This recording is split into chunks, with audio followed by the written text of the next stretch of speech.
En el restaurante más opulento de Miami, donde el tintineo de los cubiertos de plata era la única música aceptada, un grito desgarrador rompió el silencio. Era Mateo, el hijo de 8 años del magnate tecnológico Alejandro de la Vega, atrapado en una crisis sensorial que su padre, a pesar de todos sus millones, no sabía cómo calmar. El pánico se apoderó de Alejandro, su rostro una máscara de impotencia, mientras las miradas de juicio lo acribillaban. Fue entonces cuando una joven camarera, Isabella Rossi, se acercó a su mesa, ignorando las reglas y el murmullo de desaprobación.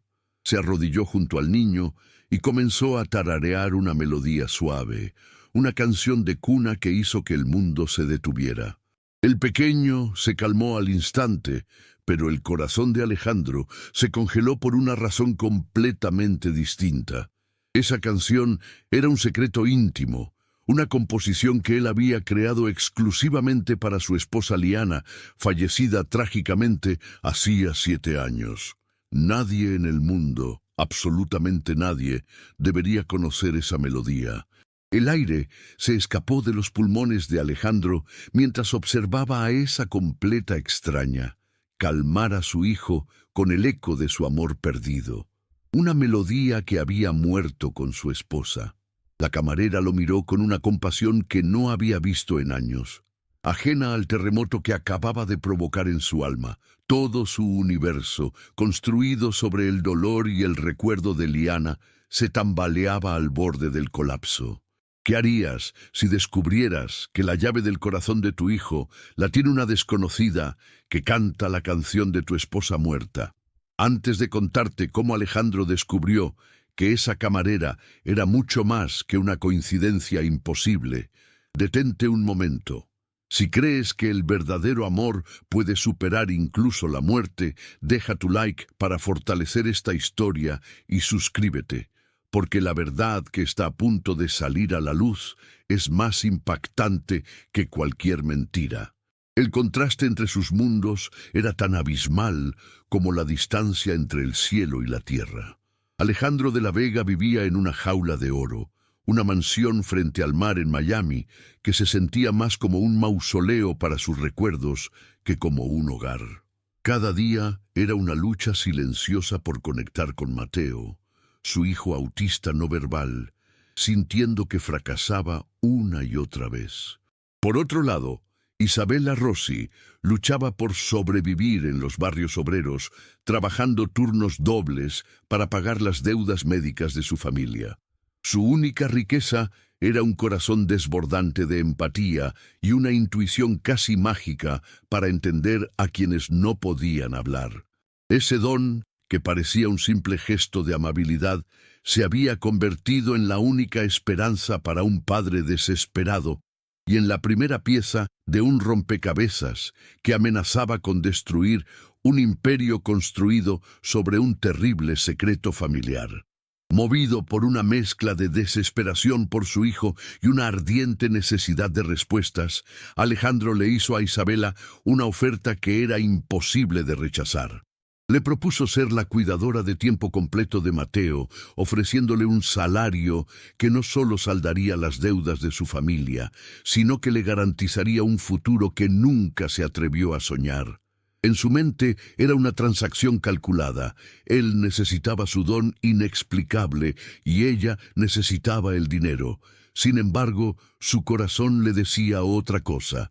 Había un reconocimiento en la forma en que ella miraba a Mateo, una conexión que trascendía cualquier explicación lógica. Isabella aceptó, no por la fortuna que se le ofrecía, sino por los ojos del niño que parecían ver directamente en su alma. Al cruzar el umbral de la fría y opulenta mansión, no sabía que estaba regresando a un hogar que su memoria había olvidado. La presencia de Isabella transformó la mansión de la Vega, que antes era un mausoleo de recuerdos dolorosos, en un verdadero hogar. Donde antes reinaba un silencio sepulcral, ahora resonaban las risas tímidas de Mateo y las melodías suaves que ella tarareaba. Bajo su cuidado, el niño comenzó a florecer de maneras que los especialistas habían calificado de imposibles. Empezó a hacer contacto visual, a señalar objetos e incluso a emitir sonidos guturales que eran el preludio de palabras. Alejandro observaba desde la distancia, con el corazón encogido, viendo a su hijo conectar con esta extraña de una forma en que nunca había conectado con él. La desconfianza inicial se disolvió, reemplazada por una gratitud abrumadora que rápidamente se convirtió en una profunda admiración. Estaba viendo a la mujer que le devolvía la vida a su hijo, y en el proceso, sin saberlo, ella también se la estaba devolviendo a él. Pero la luz que Isabela trajo a sus vidas proyectó una larga y peligrosa sombra, y esa sombra tenía un nombre: Geneviève Dubois. Al enterarse del nuevo arreglo, la tía de Mateo apareció en la mansión, envuelta en seda y con una sonrisa tan afilada como un cuchillo. Fingiendo preocupación por su sobrino, analizó a Isabela con una mirada depredadora, viendo no a una salvadora sino a una amenaza existencial para su imperio de mentiras. «Es maravilloso que hayas encontrado a alguien tan disponible, Alejandro», dijo, su voz goteando un veneno sutil. «Pero debemos tener cuidado. Hay gente que haría cualquier cosa por dinero». Cada progreso de Mateo, cada sonrisa compartida entre Alejandro e Isabela, era un martillazo contra los cimientos de su engaño. Y Geneviève sabía que tenía que destruir a esa camarera antes de que ella desenterrara la verdad que había enterrado 7 años atrás. Una noche, mientras Mateo dormía, Alejandro finalmente se atrevió a preguntar lo que le quemaba el alma. «¿Esa canción, Isabela? ¿La que le cantas a mi hijo? ¿Dónde la aprendiste?» La miró fijamente, buscando cualquier indicio de engaño. Ella frunció el ceño, su expresión una mezcla de confusión y esfuerzo. «No lo sé», admitió en voz baja. «Es como si siempre hubiera estado conmigo, un eco en mi mente sin una voz real que lo cante». En ese momento, la mirada de ella se posó en un retrato de liana que colgaba sobre la chimenea. Al ver el rostro de la mujer pintada, un dolor agudo atravesó su cabeza. Un destello cegador, el olor a metal quemado y el sonido de cristales rompiéndose la asaltaron por un instante, dejándola sin aliento y pálida. El pasado comenzaba a golpear a su puerta, y Alejandro supo, con un terror helado, que la conexión entre esa mujer y su esposa muerta era mucho más profunda y oscura de lo que jamás había imaginado. La furia de Geneviève no tardó en manifestarse, fría y calculada como el veneno de una serpiente. Aprovechando un momento en que Isabela estaba en el jardín con Mateo, concentrada en ayudarlo a sentir la textura de las hojas, Geneviève manipuló discretamente el pestillo de la puerta que daba a la piscina. Luego, con una llamada telefónica fingidamente urgente, apartó a Isabela por unos segundos cruciales. Fue tiempo suficiente.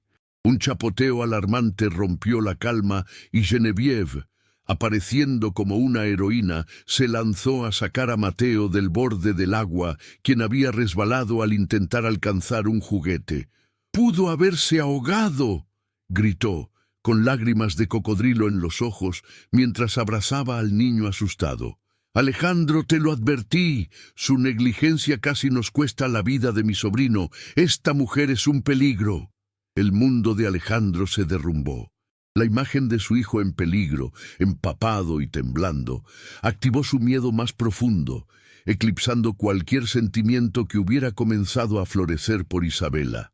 La acusación de Geneviève, aunque cruel, resonaba con la lógica de un padre aterrorizado. Esa noche la confrontó en la biblioteca, su voz rota por una mezcla de dolor y decepción. «¿Cómo pudiste descuidarlo así?», preguntó sin atreverse a mirarla. Las palabras fueron como dagas para Isabela, cuyo corazón se hizo añicos. «No fue así, Alejandro. Fue un segundo. Ella me distrajo». Intentó defenderse, pero su voz se quebró. «Creí que confiabas en mí. Creí que veías cómo quiero a Mateo». Él solo pudo negar con la cabeza, prisionero de su propio pánico, y ella supo que la había perdido. Atormentado por la duda y el dolor, Alejandro se encerró en su despacho, reviviendo la escena una y otra vez. La reacción de Isabela no era la de una culpable, sino la de alguien con el corazón destrozado. ¿Podía Genevieve haberlo manipulado? Mientras su mente daba vueltas, un sonido discreto anunció la llegada de un correo electrónico. El remitente era anónimo. El asunto, una sola palabra: Liana. Con manos temblorosas, lo abrió. El mensaje era breve y demoledor. La muerte de Liana de la Vega no fue un accidente. La doctora Elena Navarro mintió en el informe forense. Busque la verdad antes de que sea demasiado tarde para todos. El aire se volvió hielo. De repente, el accidente de la piscina no parecía una negligencia, sino una advertencia. Alguien más sabía un secreto que conectaba la muerte de su esposa con una doctora y, de alguna manera, con la amenaza que Isabela representaba ahora. Con el correo electrónico ardiendo en la pantalla, Alejandro corrió a la habitación de Isabela. La encontró con una maleta a medio hacer, sus mejillas manchadas de lágrimas silenciosas. Sin decir una palabra, giró el portátil hacia ella. Isabela leyó el mensaje, sus ojos abriéndose con una mezcla de shock y una extraña sensación de validación, como si esa amenaza externa diera sentido a los fragmentos de terror que la asaltaban en sueños. «Perdóname», susurró Alejandro, su voz finalmente libre de duda. «Fui un ciego, un cobarde. Ella se aprovechó de mi miedo». Se arrodilló frente a ella tomando sus manos. «No te vayas, Isabela, por favor. Ya no sé qué es verdad y qué es mentira, pero sé que no puedo descubrirlo sin ti. Hay algo oscuro en esta casa, algo que te persigue a ti y que me robó a mi esposa. Ayúdame a encontrarlo». Juntos, en la quietud de la biblioteca que ahora era su santuario y cuartel general, Alejandro e Isabela comenzaron a trazar un plan. Él, con su mente analítica y sus recursos ilimitados, se sumergió en el mundo digital, contratando a los mejores investigadores privados para rastrear a la doctora Elena Navarro. Cada noche se convertía en una vigilia, con pantallas llenas de datos y líneas de código, buscando una aguja en un pajar. Isabela, por su parte, se convirtió en su ancla emocional. Se sentaba a su lado, sosteniendo su mano mientras él trabajaba. Su presencia silenciosa era un bálsamo para su alma atormentada. Sabían que no estaban solos en esa casa. Sentían la mirada fría de Genevieve siguiéndolos, una presencia que convertía cada pasillo en un campo de batalla invisible. La carrera contra el tiempo había comenzado, y cada segundo que pasaban sin la verdad era un segundo más que vivían bajo la sombra de una mentira mortal. Genevieve no era tonta. Percibió el cambio en la dinámica entre Alejandro e Isabela, la determinación en sus miradas y los susurros a puerta cerrada. El miedo, un veneno que había manejado con maestría durante años, comenzó a consumirla. Decidió lanzar su ataque más audaz y despiadado. Una mañana, mientras Isabela jugaba con Mateo en el jardín, Genevieve entró en la habitación de la joven y escondió un collar de diamantes de Liana, una reliquia familiar invaluable, en el fondo de su maleta. Horas más tarde, montó una escena de pánico desgarrador, acusando a Isabela de robo. «Alejandro, te lo dije, es una ladrona. Ha profanado la memoria de mi hermana», gritó. Pero esta vez, Alejandro no vaciló. Miró a Genevieve con un frío glacial y dijo: «El único ladrón en esta casa eres tú, Genevieve, y no robaste joyas, robaste una vida entera». La guerra había sido declarada abiertamente. La confesión de la doctora Navarro fue la llave que abrió la caja de Pandora. La encontraron viviendo una vida de reclusión y paranoia en un pequeño pueblo costero. Al principio negó todo, su rostro una máscara de terror. Pero cuando Isabela se paró frente a ella, La luz del atardecer iluminando su rostro, algo en la doctora se rompió. Isabella, asaltada por un nuevo destello de memoria, susurró una frase sin entender por qué. Las estrellas de mar siempre encuentran su camino de regreso al océano. Era una frase que Liana le decía a Alejandro, la doctora. Navarro se derrumbó en sollozos, confesando el plan diabólico de Genevieve, el soborno, el informe de defunción falso, la entrega de una Liana amnésica a un orfanato lejano. Entregó a Alejandro una caja fuerte oculta que contenía los informes médicos originales y una grabación de audio de Genevieve amenazándola si alguna vez hablaba. Tenían la prueba irrefutable. Con la verdad en sus manos, una verdad más monstruosa de lo que jamás habían imaginado, supieron que una simple confrontación no sería suficiente. Genevieve tenía que ser expuesta de una manera que no dejara lugar a dudas ni a escapatoria. La oportunidad perfecta se presentó en el calendario, la gala anual de la Fundación de la Vega, un evento de caridad que reunía a la élite de Miami y del cual Genevieve era la anfitriona principal. Sería su escenario de triunfo, pero ellos lo convertirían en el escenario de su caída. En los días previos al evento, una calma tensa se apoderó de la mansión. Alejandro preparó cada detalle con la precisión de un estratega militar, mientras que Isabella, que ahora sentía la fuerza de Liana creciendo dentro de ella, se preparaba para reclamar no solo su nombre, sino su vida. La noche de la gala se vistieron no para una fiesta, sino para la batalla final de sus vidas. El salón de baile del Hotel Ritz-Carlton resplandecía bajo el peso de 1000 cristales de Swarovski.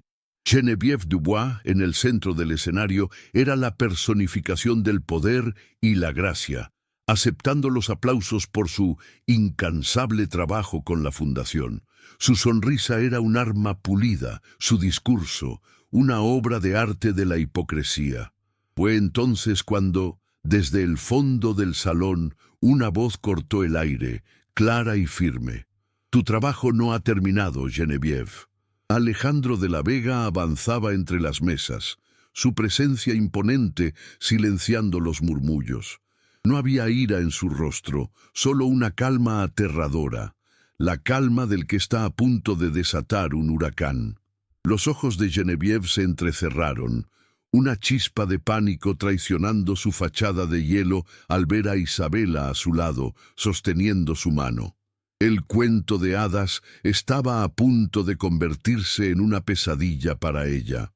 Alejandro subió al escenario, no con violencia, sino con la autoridad de un rey reclamando su trono. Se paró junto a una Genevieve petrificada y se dirigió a la audiencia. «Esta noche celebramos la caridad, pero la caridad más grande es la verdad». Con una señal discreta, las gigantescas pantallas detrás del escenario que mostraban el logo de la fundación parpadearon y cambiaron. La imagen desapareció, reemplazada por un ecualizador de audio. Y entonces, la voz de Genevieve llenó el salón. No la voz melosa de su discurso, sino una voz fría, siseante y llena de veneno. «Si alguna vez le dices a alguien que Liana sobrevivió, te destruiré, Helena. Te enterraré tan profundo que nadie encontrará tus huesos». El silencio en el salón era tan absoluto que se podía oír el latido colectivo de 1000 corazones conmocionados. El audio continuó, implacable. La voz temblorosa de la doctora. Navarro confesándolo todo. El accidente provocado, la amnesia de Liana, el soborno, el abandono de una mujer indefensa en un orfanato bajo un nombre falso. El rostro de Genevieve se contorsionó en una máscara de horror y negación. «¡Es una mentira! ¡Una farsa!», gritó su voz rompiéndose. «Él está loco. Esa mujer lo ha manipulado». Pero Alejandro no había terminado. En las pantallas apareció un video granulado, la fecha de 7 años atrás estampada en la esquina. Mostraba a Genevieve en un estacionamiento oscuro, entregando un maletín a la doctora Navarro. Y luego, la imagen final y condenatoria. Liana, inconsciente en una camilla, siendo trasladada a una ambulancia sin marcar. La prueba era irrefutable. El imperio de mentiras de Genevieve se derrumbó en vivo frente a todos los que alguna vez la habían admirado. En ese momento de caos y revelación, Isabella subió al escenario. Se paró frente a su hermana, la mujer que le había robado 7 años de su vida, a su esposo y a su hijo. Pero en su mirada no había odio, solo una profunda tristeza. «Te perdono, Genevieve», dijo, su voz resonando con una fuerza que hizo temblar a la villana, «porque vivir con lo que hiciste será un castigo peor que cualquier prisión». La multitud jadeó al ver la innegable semejanza, la verdad encarnada frente a ellos. Mateo, que había estado esperando con un guardia de confianza, corrió hacia el escenario y se lanzó a los brazos de su madre, gritando «¡Mamá!» por primera vez con claridad. Alejandro los abrazó a ambos, formando un círculo de amor inquebrantable. Mientras los guardias de seguridad escoltaban a una Genevieve destrozada, la familia de la Vega, renacida de las cenizas de una mentira cruel, se mantuvo unida bajo las luces, su amor la prueba viviente de que la verdad siempre, siempre encuentra el camino a casa. El juicio de Genevieve Dubois fue un espectáculo mediático que la despojó de su máscara de filantropía para revelar el rostro de una mujer consumida por los celos y la codicia. Las pruebas eran tan abrumadoras que no hubo escapatoria. Fue sentenciada a décadas de prisión, no solo por el intento de asesinato de su propia hermana, sino por el fraude masivo que había cometido durante años a través de la fundación. Su nombre se convirtió en sinónimo de traición en Miami. Mientras las puertas de la prisión se cerraban tras ella, las puertas de una nueva vida se abrían para Alejandro, Liana y Mateo. Dejaron atrás la fría mansión de mármol, aquel mausoleo de dolor, y se mudaron a una casa más cálida en la costa, donde el sonido de las olas ayudaba a sanar las cicatrices invisibles del pasado. Los primeros meses fueron un delicado proceso de redescubrimiento. Liana, ahora fusionando los recuerdos de 2 vidas, tuvo que aprender a ser madre y esposa de nuevo, no desde el principio, sino desde un lugar mucho más profundo y consciente. Alejandro, por su parte, se despojó de la armadura de magnate inaccesible para convertirse en el padre presente y el esposo devoto que siempre había anhelado ser.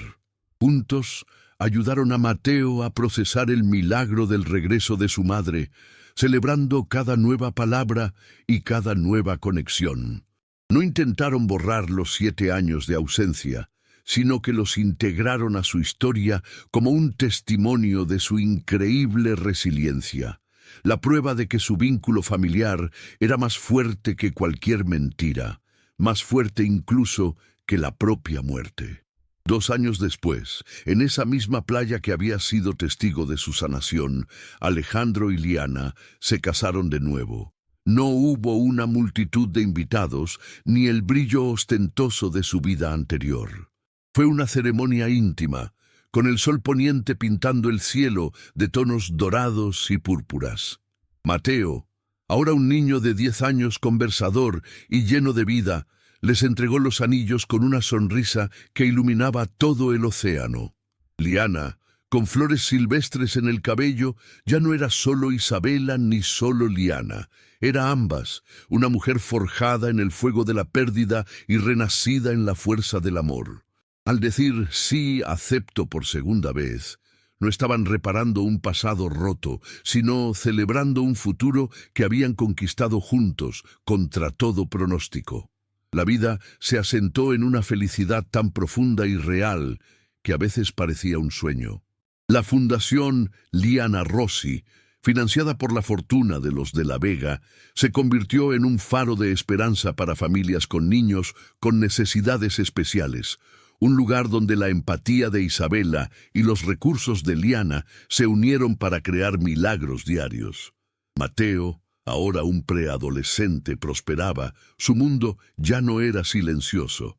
sino lleno de palabras, risas y la seguridad inquebrantable del amor de sus padres.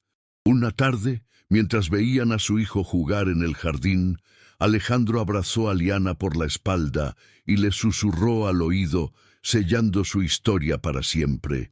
Porque el verdadero amor no reside en la memoria, sino en el alma, y un alma destinada a otra siempre encontrará el camino de regreso a casa. La jornada de ellos prueba que el amor, forjado en el dolor y en la verdad, es la fuerza más poderosa del universo. Si esta historia de redención tocó tu alma, compártela para que más personas crean en lo imposible. Y suscríbete para más relatos donde el bien siempre triunfa, no importa cuán oscura sea la noche. Juntos vamos a celebrar las segundas oportunidades que solo el destino puede crear. Su historia no fue simplemente un reencuentro. Fue la prueba definitiva de que ciertas almas están conectadas por hilos invisibles que ni la maldad, ni el tiempo, ni la memoria pueden romper. El amor de Alejandro no murió con la supuesta muerte de Liana, y el alma de Liana nunca olvidó por completo el camino a casa. Cada día en su nuevo hogar era una celebración silenciosa de su victoria. Las risas de Mateo llenando el aire, la melodía secreta ahora cantada a dúo y las miradas que compartían, llenas de la sabiduría de quien ha visto el infierno y ha regresado. Su felicidad no era frágil, sino indestructible, construida sobre los cimientos de la verdad más pura y un amor que se enamoró 2 veces de la misma esencia. La increíble saga de los de la Vega se convirtió en un faro de esperanza, un recordatorio para el mundo de que los cuentos de hadas no solo existen en los libros. Su viaje nos enseña que las segundas oportunidades no son un mito, sino una posibilidad real forjada en la valentía de enfrentar el pasado y la fe inquebrantable en el corazón. Demuestra que la verdadera familia no se define por los recuerdos compartidos, sino por la capacidad de crear nuevos momentos, incluso sobre las cenizas del dolor. Es una historia que nos susurra al oído que no importa cuán profunda sea la herida o cuán oscura la mentira, la luz del amor verdadero siempre, inevitablemente, encontrará una grieta por la cual volver a brillar y sanarlo todo. La jornada de Alejandro y Liana prueba que el amor, forjado en la paciencia y la verdad, es la fuerza más poderosa del universo, capaz de reescribir el destino. Si esta historia de redención y justicia tocó tu alma, deja tu like para celebrar con nosotros este triunfo del corazón y compártela para que más personas crean en lo imposible. Inscríbete ahora y únete a nuestra comunidad de apasionados por relatos donde el bien siempre vence, sin importar cuán larga sea la noche. Juntos seguiremos celebrando las revueltas milagrosas que demuestran que al final el amor siempre encuentra su camino de regreso a casa. Hasta la próxima gran historia.